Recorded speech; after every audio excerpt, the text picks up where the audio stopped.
عندنا شقق فاضيه مم. تماما ولسه على الطوب، والناس مش قادره تتخيل عندك شكلها من النهائي، سكراتش. فبرضه للاسف مش بيعجبهم شكل الاعلان.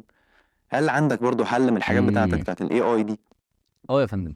احنا ممكن نبقى بنستخدم تقنيه جديده طالعه اسمها الفيرتشوال ستيجنج. دي عباره عن ايه بقى؟ دي عباره عن ان احنا بناخد صور الشقه وهي فاضيه خالص، والاي اي بيبدا يفرشها على حسب ذوق الكلاينت او العميل بتاعنا. فممكن بمنتهى البساطه ابقى بعمل لك السوفت وير او اركب لك الاي اي تول دي على الموبايلات بتاعه التيم بتاع السيلز، وهو قاعد مع الكلاينت ويقول له هو ذوق حضرتك ايه، كلاسيك، نيو كلاسيك، مودرن، وعلى حسب ذوق العميل يبدا يفرش اللوكيشن او الشقه بتاعتنا ويبدا يوريها للعميل، بحيث بناء على ذوق العميل الصور بتاعت الشقه تبدا تتحضر. فهو يبدا يحس فعلا، وحضرتك اكيد متخيل معايا لما الموضوع بيتفرش الدنيا بتختلف تماما. الناس بتتخيل نفسها وهي قاعده. احنا لو قدرنا ان احنا نبقى كمان بنصور الناس ونحط يعني الصور بتاعتهم دي على الاي اي تول دي، هنخلي الاي اي تول دي توري الناس كانهم هم قاعدين في المكان، قاعدين في اوض النوم، قاعدين في الليفنج، قاعدين في كل ده. ونطلب من تيم السيلز يا جماعه صوروا الناس اول لما يخشوا كده، ونخلي السوفت وير دوت يتربط بالبرنتنج.